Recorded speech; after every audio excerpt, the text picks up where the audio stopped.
But still, I still have to play through the rest of it before I make, any accurate judgments. But I think if I were to make an objective opinion, or okay, not objective opinion, that's an oxymoron. But okay, but if I were to be objective about it, I'd say I'd give it some time because I still have to get through all the good stuff and I did encounter quite a lot of stuff that is really noteworthy for its remake because they put a lot of attention to detail in this game. Like if you play the original version and if you play Ocarina of Time 3D, you're going to notice quite a few subtle differences that just make it all the more enjoyable, personally. Like, for instance, I actually made a list of it somewhere. Nah, it's probably not around here. It's probably on the table or something. I don't feel like getting up to get it. But one of the things that they changed from the original version to the remake, was that a lot of the cutscenes have more varied camera angles, which is that's a really big plus for me because it's like they're trying to refine the cinematic experience of the game.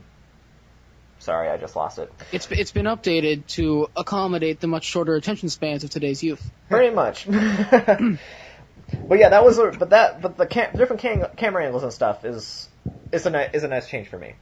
That said, there are quite a few things that they seem to didn't change. Which would be like the music, for instance. But of course, they actually did try to recreate it because of hardware and stuff. It wouldn't make the same sound, so they had to try to go through pains to make sure that it sounded really similar. And they did a really good job with it. I heard that Miyamoto said that he didn't feel orchestrating the music would improve the game any, and he wanted to leave in the old music for the nostalgia factor. I thought that was for Skyward Sword. No, for Skyward Sword they're orchestrating. Yeah, but Miyamoto originally had that opinion as well. Because he thought that it wouldn't be necessary, but then he changed his mind later. Okay, but for this game, I heard that when they asked him if they were going to update the music along with it, he said he didn't feel it was necessary, he didn't feel it would improve the game, that it wasn't worth the developer's time. Mm-hmm. But yeah, they didn't really remake it, or they didn't really remix it or anything. They tried to recreate it, and they did a good job. But okay, another thing to mention though is for all of you who watched the Screw Attack review of Ocarina of Time 3D, do not listen to it in regards to the music. Just don't, seriously, because you can tell that guy was really. Okay, I'm gonna go on a nerd rage here, but you could totally tell that the reviewer was not very knowledgeable about what they did with the game at all, what the composers did to it. He said that they just ported all the music over, which, okay, that's not how it works. There are hardware issues. So they tried to recreate it and stuff. And even more so, there are actually quite a few subtle changes in the music as well in some parts. Or, okay, when I say subtle changes, I mean more like the notes sound, like they have a little bit more airtime, I guess you could say, for especially the ocarina notes. Like there's more echo in it. So that's also a really nice change in my opinion. And also a lot of the the da da da da, that also has more a little bit more echo as well, or the note hangs a little bit longer instead of stopping abruptly like it did in the original. So yeah, seriously, don't listen to that guy. Just don't. But of course, I don't think a lot of people were listening to him as well because a lot of people didn't really like the review. It was an 8.8 issue. Did he not really give a fair review, or what happened? Okay, well, basically, I'd say it really wouldn't be that fair, personally. Because one of his arguments was that with Ocarina of Time 3D, with, the 3DS's relatively poor battery life,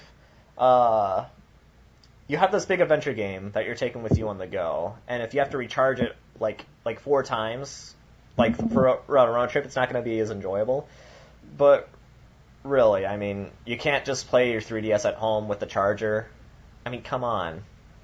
I mean, that's what I've been doing all day, personally. I've been playing Ocarina of Time 3D with my charger, and that's good enough for me. Is that more of a 3DS issue than an Ocarina of Time issue, though? It is, in my opinion, because I mean, it's like, what, you're not allowed to have adventure games for the 3DS? Because the 3DS really does have relatively poor battery life. Like, you do have to charge it, like, more than, like, the DS Lite.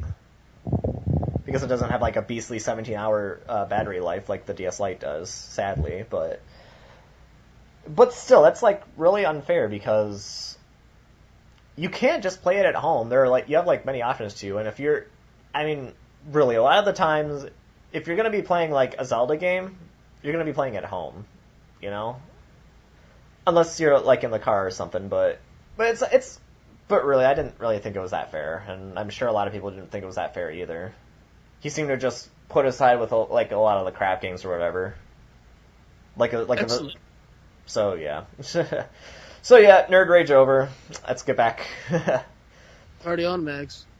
All right, so, while we've got him here, we may as well exploit Pizza for, for his smash. Yep. So, pizzadudemanguy, once again, welcome to the SandCast. And we are looking forward to what you have to say about your opinions on the next Smash game and Smash in general, I suppose. But probably mostly the next Smash game because that's like the thing on the cards at the moment. So yeah, what do you think about the new Smash Brothers game that's coming out? Well, of course I'm glad that they've announced a new Smash game. It's kind of my favorite series there is, so I'm very happy about that. I hear you. So, I've always been, I've been working for like a little over a year now on like predictions on, what there's going to be, what kind of elements they're going to have. But I was not expecting them to announce something for both a console and for a handheld at the same time. That one came as a surprise to me. But it opens up some new options for speculation, of course. Mm-hmm. So what are some of your speculations about it? Because it's a pretty unique concept. Because if it turns out that you are allowed to link the two together, that opens up quite a few gameplay options, especially with the Wii U tablet. Yeah. Well, of course, like just looking at basic Smash principles, there's a lot of patterns that you see that I'm sure they're going to grow on. From the original Smash to Melee, they really improved on the adventure mode concept, and then from Melee to Brawl, they put on even more on there. So I'm sure that we're going to see another big console adventure. I'm going to expect to see probably even more functional RPG elements between Brawl and this next game for the console. RPG a lot elements. More. Yeah, kind of like how in Brawl, they just had little basic things. You could customize your characters with stickers and, add different effects to them. And I'm sure they're going to upplay that even more, trying to make it more, game within a game type of thing. Kind of like, a small example of that being in Melee where they have the lottery mode, and they decided, well, what if we up that instead having, like, the coin launch or having game in a game? They're trying to find more ways to make just every mode more interesting. So that everything's just a little game in itself. Yo, dog, I heard you like games, so we put a game in your game so that you could play while you play. Exactly. Inception. Indeed. Good reference. They have actually explicitly stated, I believe so, or at least he's really strongly hinted, he being Sakurai, of course. Yep. That on the 3DS, you're going to actually be allowed to build and customize a character, and their stats will come into play. So that's probably where most of the RPG changes are going to come in. I think so. And then, correct me if I'm wrong, but I believe he said you can then take the character that you have created on the 3DS, which is more of the single-player the single-player game. The concept, yeah. And transfer him over to the console, which is supposed to be the big multiplayer platform where everybody comes and fights each other, and kind of add him into the mix. That's kind of what I've heard. I was kind of direct towards, but I don't know how much of that is purely fact or how much of it is rumor or speculation. But that seems definitely like a plausibility. Another big question that's come up is: are these two games going to have the same roster, or are there going to be different rosters? That's what I'm the most curious about. I really couldn't say for sure. I mean, it seems almost pointless in a way if they're the same roster, and then somehow it seems unfair then if they're not the same roster, or if they're purely for the purpose of linking up. That seems self-defeating too. So I'm really interested in seeing how they're going to work off of each other. Part of me is wondering if what they're going to do, and this is probably what I feel is going to happen, is they're going to make you want to buy both of the versions in this way. Oh, yes. The console is going to have the big boost. You're going to have around 50 characters. They're going to add tons. Of course. Of characters. The DS, I feel like, is going to have not all of the characters. I feel like it's going to be a more watered-down version, and then you fill in the other slots with characters that you create. That's what I'm feeling and kind of honestly hoping for. I can't see it. I mean, I could see it going other directions, but I think that would be the most plausible direction, you know, kind of like, I mean, on a much smaller scale, kind of like what they did for the old, like, N64 Mario Golf and Mario Tennis games, kind of something like that, but right. Only this being a much larger scale. That's actually a great example. Back in the 64 and Game Boy days, before the actual Game Boy Advance, they had Mario Tennis and Mario Golf, but they were incredibly different titles for both systems. On the handheld, you had like a story mode sort of thing. Well, yeah, I remember like I a loved, career mode type. I loved these games. You actually created a character. You customized the racket that they used.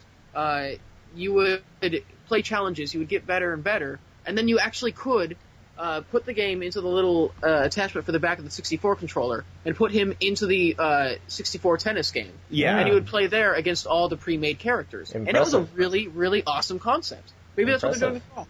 Yeah, I'm that's the first thing my mind jumped to just off of, personal experience. I don't know if that's what Sakurai has got in mind, but that's the first thing my mind jumped to. It sounds like it would be kind of like how they had it in the old Pokemon Stadium games as well. Only same idea. I'm going to assume Kamakaziplumber's agreeing with us. Oh, no. Well, I'm just kind of like, I didn't keep up with the Smash announcements, but that's crazy. Like, I don't know what to think about that. Like, I'm afraid. It's a big change. But I mean, Sakurai took a lot of chances with Brawl, and look what happened. Yeah, which I mean, I think the kind of the pressure's on now. Every time he makes a new Smash game, he has to think of some way to up it. I mean, the Smash Brothers, the original Smash Brothers, like I said, the biggest complaint was it did not have a very fleshed out adventure mode. So he made something a little bigger. Well, people still said, well, it's not big enough. Well, now they've made Brawl, and they've got a pretty big adventure mode there in Brawl, and now he's got to top something. Now, another one that I have is actually just combat situation itself. He keeps finding ways to up the combat. In the original game, I mean, a big complaint was defense, and so he added, side dodging, air dodging, all that kind of, more strategical stuff. Yep. And then between Melee and Brawl, he upped it with even more stuff. Just basic concepts like swimming, ladder climbing, and then Smash and Melee, he added, a fourth special move. Melee to Brawl, he added, the big final smash. Yep. So once again, now he's got to find a way to top that by making, 2 final smashes. Yeah, well,